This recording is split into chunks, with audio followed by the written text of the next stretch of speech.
ada gereh tapi nggak asin. Dari Balikpapan. Terus sambal gereh dari Balikpapan, sambalnya sambal tomat diginiin. Hmm. Lupa mertua. Lupa mertua lewat nggak kelihatan nih. Nasi ini beras dibawa dari Poso ya. Dari Sulawesi. Sulawesi. Tempatmu di Poso apa di mana? Tomata Poso masuk lagi. Tapi masih. itu Poso memang wilayah Poso ya. Ya. Oke. Singkong, daun singkong. Nah, ngomong-ngomong aku mau nanya, Iya. itu kalau kita ngomong Poso, itu kan langsung pikiran kita ingat banyak sekali terjadi kasus teror di sana ya. Ya. Nah, banyak teroris juga ditangkap di mana? Dari tempat lokasi di mana banyak teroris ditangkap, pelayanannya Ibu Pendeta di mana? Saya dari lokasi tempat ditangkap teroris itu masih sekitar 7 jam. 7 jam, nggak jauh ya. 7 jam lagi. Apa nama tempatnya Bu Pendeta melayani? Satu GSC Taliwan, yang kedua GSC Alondi. Ada 2 gereja. Jadi 7 jam dari Poso. Nah, Poso itu ya. Oke.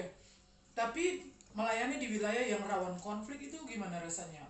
Ada deg-degannya? Di samping rawan konflik, di sana itu juga sering terjadi gempa kan. Gempa, iya betul. Ya, itu yang sebenarnya kalau konflik sih pikirnya ya rame-rame kan, maksudnya banyak orang, jadi nggak mungkin kita sendiri ya, kecuali kita menyelinap sendiri ya pasti berbahaya kan. Tapi kalau kita di tempat yang ramai itu, teroris kan nggak mau di tempat yang ramai. Seperti itu. Jadi di sana kotanya apa? Bu Tami itu di kota apa di desa? Saya di desa sekali, kotanya Poso. Kotanya Poso, Ya. tapi 7 jam dari kotanya. Poso ya. Aduh, gimana caranya melayani? Caranya Ibu menggembalakan gereja di sana tuh gimana? Ya, memang beda sih penggembalaan di sini dengan di sana.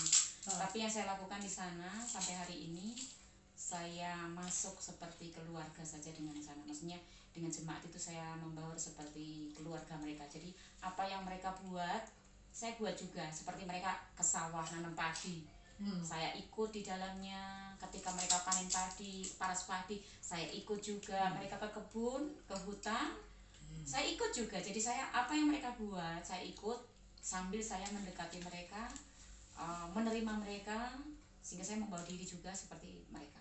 Dan itu rasanya enak sekali. Enak sekali, saya kira itu sulit sekali, ternyata enak sekali.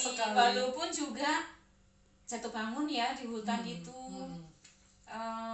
mesti merelakan kulit kita makin gosong. Saya ini udah hitam, tambah lebih hitam lagi karena Iya sih, agak kepanasan. Kepanasan. Kita perempuan kadang jadi lupa perawatan karena memang kosmetik jauh ya. Semua serba yang ada saja di sana. Pokoknya punya kelapangan hati untuk rela saja. Luar biasa. Jadi Ibu dan Bapak melayani. Terus kesulitannya apa? Kesulitannya di sana kalau di awal sih kesulitannya penyesuaian budaya ya. Budaya karena saya ini kan dari Jawa. Budaya mereka sangat jauh beda dengan saya. Tapi bersyukurnya karena suami dari sana, jadi saya bisa belajar di sana. Sampai hari ini saya masih kesulitan dengan bahasa. Di sana pakai bahasa Padoe. Bahasa daerah gitu ya? Ya, kalau di sini bahasa Jawa. Jadi kesulitannya adalah juga karena perbedaan budaya. Tapi bagi Ibu sendiri kerja keras, Ibu punya sawah dong? Enggak juga, tapi saya nimbrung di jemaat. Jemaat di sana mereka nanam padi. Mereka kan mesti suka kalau gembalanya datang mendoakan bibit padi itu sebelum ditanam. Nah, yang pertama kali menurunkan bibit padi itu kami gembala. Berdoa dulu bersama dengan tuan sawah. Lalu kami nanamkan padi barangkali mungkin setengah petak dulu. Selesai itu dilanjutkan dengan yang kerja. Jadi seperti orang mau bangun rumah, peletakan batu pertama. Ya. Hasilnya gimana? Setelah padi didoakan dulu, hasilnya biasanya melimpah ya? Ya, luar biasa. Luar biasa. Jadi waktu panen juga begitu. Waktu sebelum diturunkan mesin paras, kami gembala memulai dulu berdoa dulu di tengah sawah. Kami memulai paras manual dulu pakai tangan, pakai arit itu sekitar berapa meter gitu. Nah itu jemaat baru bisa mulai kerja untuk memanen padi. Luar biasa. Jadi saya itu sebetulnya bayangkan Ibu Pendeta ini, saya bayangkan kasihan sekali ya. Tapi ternyata dia ngerasa malah bilang aduh asik sekali ya. Bisa ada di hutan kerja keras. Nah, bagaimana dengan memenuhi kebutuhan sehari-hari? Kan anak-anaknya Bu Pendeta juga kan ada yang kuliah, Iya, sekolah. ya itu ya. Bagaimana? Di sana itu memang kalau kebutuhan sehari-hari memang biaya hidup lebih mahal. Harga-harga semua 2 kali lipat dari sini. Contohnya seperti sabun mandi. Sini harga 2.500, sana paling murah 5.000. Kalau Lux itu bisa 7.000. Sabun Lux itu 5.000, kayaknya sabun Gift itu yang murah itu gambarannya seperti itu. Kemudian memang kalau mau dapat uang sana susah sekali. Tapi kalau urusan perut, artinya makan, kita berlimpah karena beras kita nggak beli, ya kan. Jadi jemaat itu mereka sudah ditanamkan dari papa mertua saya dulu. Kan yang perintis itu kan papa mertua. Ditanam ketika mereka nanam padi, panen apapun, entah padi entah apa, 10% dari hasil panen itu mereka harus dibawa ke gereja, ditimbun di panggung gereja. Ya, jadi nanti kalau di bulan padu kayak di sini Saparan gitu, syukuran kampung, itu didoakan secara massal itu hasil panen yang 10% itu. Jadi misalkan jemaat panen 10 karung, 1 karung diantar ke gereja, ditumpuk dulu sampai nanti hari syukuran kampung. Jadi kami belum berani korek, belum berani diapain gitu. Ditumpuk, setelah ditumpuk semua, selesai panen semua, kakak selesai panen, didoakan satu kaligus. Nah itu mereka serahkan untuk kami hidup. Baru diserahkan. Ya, itu untuk kami hidup. Jadi saya biasa ya di samping itu memang mujizat Tuhan saja sih. Kalau anak-anak misalkan butuh uang, mama mau bayar kuliah, aduh, yang untuk hidup juga memang makan kenyang, nggak jarang beli sayur dikasih jemaat diantar. Cuman namanya kalau sudah mau butuh uang, ya mesti lutut lagi. Jadi saya kadang berusaha menghitung itu gabah yang ada itu cukup nggak, kira-kira itu saya jemur, saya jual. Dijual juga kan susah di sana karena semua orang punya kan.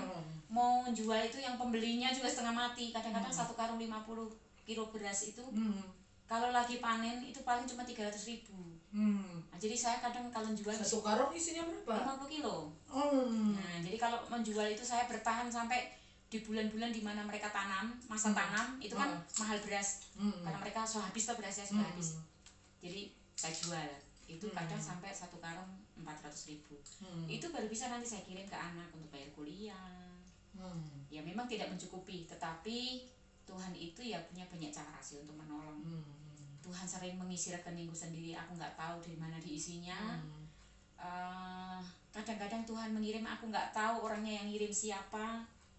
Tapi itulah, mungkin Tuhan kirim malaikat untuk mengirim itu sehingga kebutuhan kuliah anak-anak jarang sekali sampai lambat. Kayaknya belum pernah deh, saya nggak tahu anak saya itu, kayaknya belum pernah sampai lambat. Selalu tepat waktu.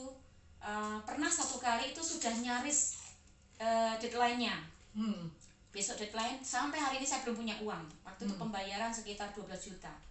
Saya sudah bingung, Tuhan tolong. 12 juta, bukan 12 juta, 17 juta.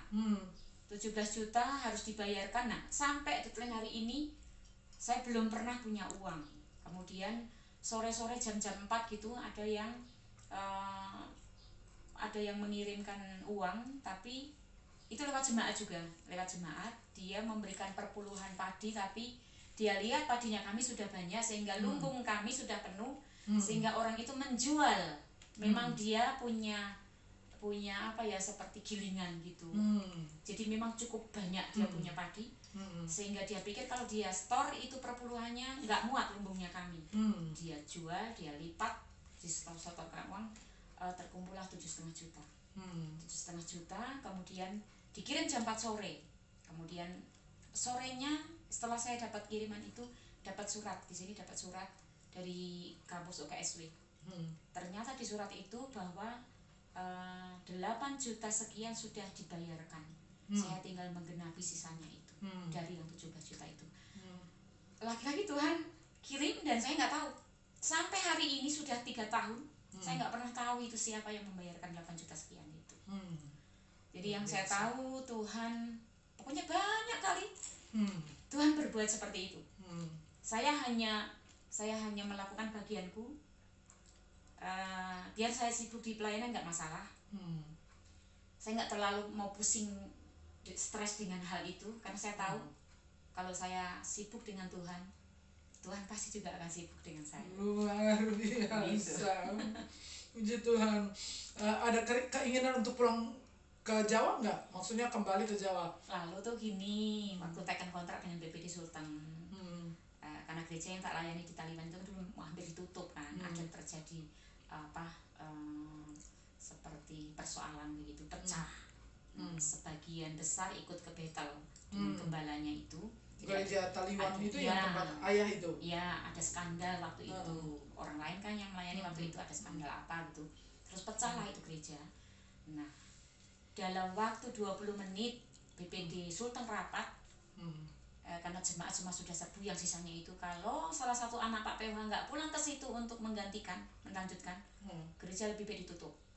Saya sebagai seorang hamba Tuhan dengar gereja mau ditutup, saya nangis. Dikasih waktu 20 menit, pas saya lagi bangun dapur ini, kasih waktu 20 menit, BPD cuma bilang ini, "Ses, pokoknya kami tunggu ini, kami sementara rapat, 20 menit ini ke depan ini saya akan telepon ulang, tolong dijawab." Saya dengan suami waktu itu cuma nangis duduk di sofa. Anakku yang besar masih sekolah di SMP kelas 1 waktu itu. Yang kecil pulang dari SD, saya tanya, "Dek, kita mau dipindah ke Sultan bagaimana?" Dia masih diem. Karena waktu 2012 waktu itu liburan ke sana kan, anak-anak udah bilang, "Ma, nanti kalau liburan ke Sultan biar papa aja yang pergi, kita nggak mau." Karena masuknya hutan semua. Mereka sudah nggak mau. Aku juga nggak mau nih, aku bilang, aku juga nggak mau. Tapi ketika BPD telepon, anak-anak saya tanya, "Bagaimana nak, kita mau dipindah di Sultan?" "Tempatnya lama." "Iyo." Mereka duduk di sofa, tasnya anakku yang besar itu masih canggung begini. Akhirnya dia jawab gini, "Udah lama, kalau memang Tuhan mau, yang penting kita bersama-sama, pasti kita bahagia." Langsung itu 20 menit kemudian, ya setelah waktu udah 20 menit itu langsung BPD telepon ulang, BPD Sultan. Waktu itu masih Bu Neti. Dia bilang, "Bagaimana, Ses?" Saya jawab, "Iya Bu, tapi saya ini nggak ada dana mau berangkat ke sana 4 orang ya Bu."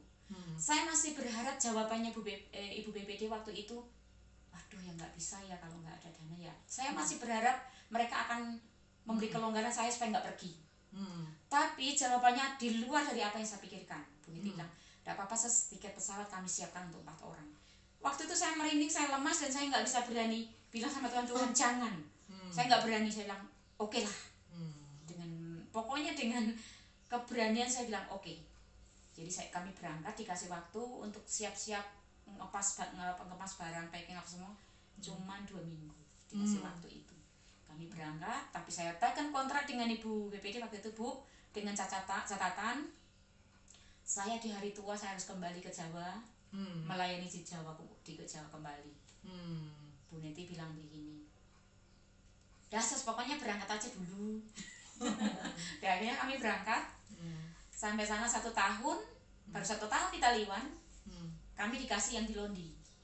Di Londi waktu itu berarti 7 tahun lalu yang di Londi itu, karena ini 8 tahun sudah di Taliban toh. Yang Londi berarti sudah 7 tahun. Waktu Londi diserahkan ke kami, cuma 4 orang jemaat. 4 orang jemaat. Sekarang ini kalau ibadah jemaatnya sudah sekitar 40-an. Oh, luar biasa. 40-an. Sekolah minggu waktu itu jumlahnya cuma 3. Anakku 2, jemaat 1. Itu sekolah minggunya. Tapi sekarang sekolah minggu di Londi sudah sekitar 27 anak. Luar biasa ya, suatu pencapaian yang luar biasa. Jadi kalau tidak ada orang-orang yang memang siap untuk itu, yang rela berkorban, ya kan, rela untuk hidup susah, rela untuk beradaptasi, pasti tidak akan ada suatu terobosan. Betul. Ya. Dan demi jiwa-jiwa ya, luar biasa ya. Oke, mau ngomong sesuatu kepada viewer kami, Ibu Temi, mau ngomong apa? Iya, saya hanya pesan saja begini. Kalau kita itu memang Tuhan kehendaki untuk melayani, jangan takut. Mau dimanapun, mau di desa, mau di kota, masing-masing orang punya bagian. Ya. Saya sempat dulu juga waktu masih di Kendal di sini mikir, kok ini Ibu Sarah ini cepat sekali melejit. Ya, padahal kami sama-sama waktu itu lulusannya sama-sama. Dulu juga nyanyi sama-sama. Tapi kok Bu Sarah melejit sekali. Saya kok mendep-mendep gitu ya, naiknya nggak cepat. Tapi ketika saya mendapatkan memang betul di bagianku, di Kendal sudah agak enak, kami dipindahkan di tempat yang nggak enak. Rupanya memang itu porsiku. Jadi saudara sekalian, kalau memang punya porsi yang Tuhan kasih, nggak usah takut, nggak usah takut. Tuhan pasti bertanggung jawab dengan semua itu. Haleluya. Oke. Terima kasih untuk sudah melihat kami. Bye bye.